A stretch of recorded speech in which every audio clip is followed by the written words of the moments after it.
दांत वाली बहू। रंजना कभी ब्रश नहीं करती थी। उसे कितनी बार उसके माँ बाप ने डांटा, लेकिन उसका कोई असर उस पर होता ही नहीं था, जिस कारण से उसके दांत पीले पीले हो जाते हैं। शादी के बाद। अरे बहू, वैसे तो तुझ में कोई कमी नहीं है, पर तेरे दांत इतने पीले कैसे हैं बेटा? कैसे मतलब? कोई सर्जरी थोड़ी ना कराइए। वो तो क्या नाम, मैं ब्रश नहीं करती थी तो पीले हो गए। अब क्या करूं? आप कहें तो लाल करवा लूं या फिर काले? यार ये क्या है, क्यों माँ से लड़ रही हो? लड़ रही हूँ? अरे मैं लड़ रही हूँ या ये बोल रही है कि दांत पीले हैं, पीले। अरे तपस्या थोड़ी ना की है इन्हें पीले करने के लिए। बकायदा ब्रश नहीं किया है 20 साल तक, तब जाकर। छी, कैसी बात कर रही हो? ये उस वक्त तो पीले नहीं थे जब हम लोग तुम्हें देखने आए थे। अरे तब साफ करवा लिया होगा डेंटिस्ट के पास जाकर। अब देखो कैसे पीले पीले लग रहे हैं। रंजना सास की तरफ गुस्से से देखती है। फिर शुरू हो गई पीले पीले पीले। अरे पीले तो तब भी थे जब मेरे हाथ का रसगुल्ला उड़ा उड़ा कर खा रही थी और बोल रही थी, लड़की नहीं गुणों का खजाना दे रहे भाई साहब आप। खैर, अब वो लोग करते भी तो क्या करते, पीले दांत वाली बहू पल्ले पड़ी थी तो झेलना तो था ही। एक दिन कीर्तन में रंजना गाना गा रही थी। अरे कमला बहन, माँ का द्वार है, यहाँ तो सब शुद्ध होकर आते हैं, फिर अपनी बहू को ब्रश भी नहीं करवाती तुम। दूर से पीले पीले दांत भक्ति में बाधा उत्पन्न कर रहे हैं। अरे कोई 2 साल की बच्ची थोड़ी ना लेकर आई हूँ मैं बहू बनाकर। अच्छी खासी लड़की है, अरे कैसे करवाऊं ब्रश? ये तो उसे खुद करना चाहिए ना। अब माँ बाप तो इसके जैसे तैसे निपटा दिए, ये नहीं सोचा कि सास कैसे संभालेगी। सास बहू को लेकर घर आ जाती है, लेकिन सोच लेती है कि अब इसे लेकर कहीं नहीं जाएगी। अगले रोज बहू कहती है, अरे क्या हो गया, मंदिर नहीं जाना क्या? कीर्तन का वक्त हो रहा है। मेरी मधुर वाणी से कान्हा जी जागते हैं और सोते हैं। आप तो जानती है ना उनकी भक्ति में कितना मन लगता है मेरा। वो क्या है ना, तबीयत ठीक नहीं लग रही है मेरी, आराम करूंगी मैं। तबीयत ठीक नहीं लग रही? अभी तो मिथुन के गाने पर नाच रही थी आप, और अब बोल रही है कि तबीयत ठीक नहीं लग रही। अरे भक्ति में मन लगा लो सासू माँ, ऊपर जाना है, क्या मुंह दिखाओगी आप? हाँ? सास को बहू की बात पर गुस्सा आ जाता है। मैं क्या मुंह दिखाऊंगी, इसकी चिंता तो ना कर, समझी? अपने मुंह की चिंता कर, जो ये पीले पीले दांत लेकर हर जगह पहुंच जाती है। पता है लोग कितना मजाक बनाते हैं। ना जी ना, मैं नहीं जाना कहीं तेरे साथ। तो ये बात है। कोई ना, मत जाओ, मैं अपने कमरे में ही बैठकर भक्ति कर लूंगी। ऊपर वाला दांत थोड़ी ना देखता है, मन देखता है, भावना देखता है। और अरे बस बस, तू सब कुछ दिखा, बस ये सफेद चमकदार दांत ना दिखाना किसी को, है? जा यहाँ से। बहू को सास की बात का कोई फर्क नहीं पड़ता, वो तो जैसी थी वैसी ही रह जाती है।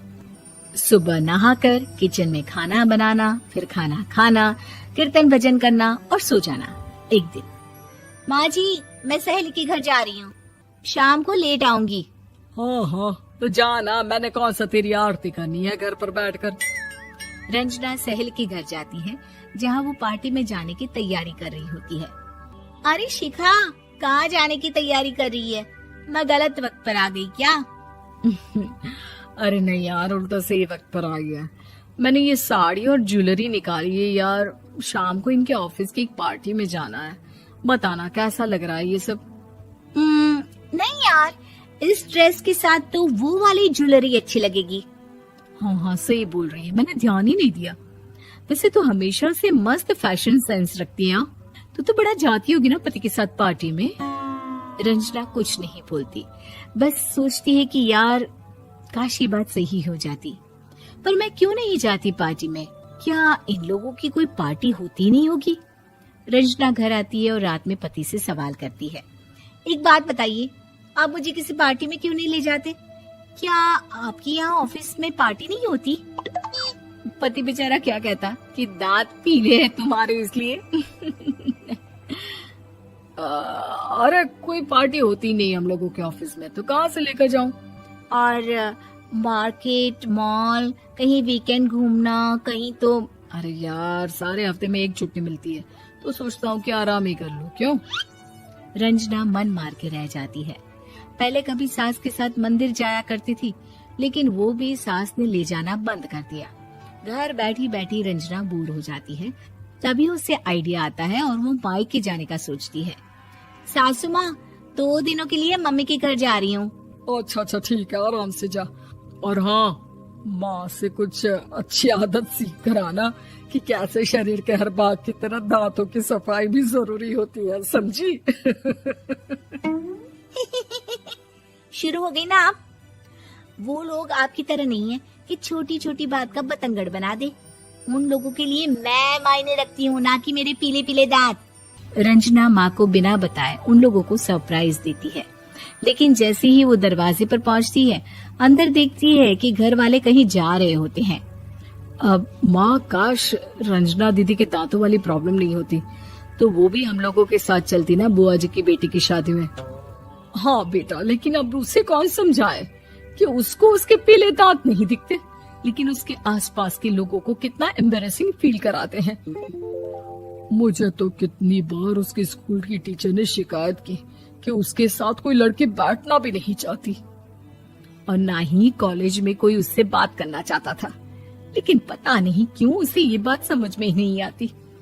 कोई कमी नहीं है उस लड़की में, बस यही कि दांत पीले हैं। वो तो भला हो जीजा जी और उनकी माँ का, जो दीदी को जैसी है वैसे ही रखा हुआ है। रंजना को अपने घर वालों की बात सुनकर बहुत दुख होता है। वो सोचती है कि वो क्या करे, लेकिन फिर वो सीधा डेंटिस्ट के पास जाती है, अपने दांत चमकाती है और कसम खाती है कि वो रोज ब्रश करेगी। अरे क्या हो गया? तुम तो 2 दिनों के लिए गई थी ना, पर कोई ना, अच्छा है, चलो आ गई तो।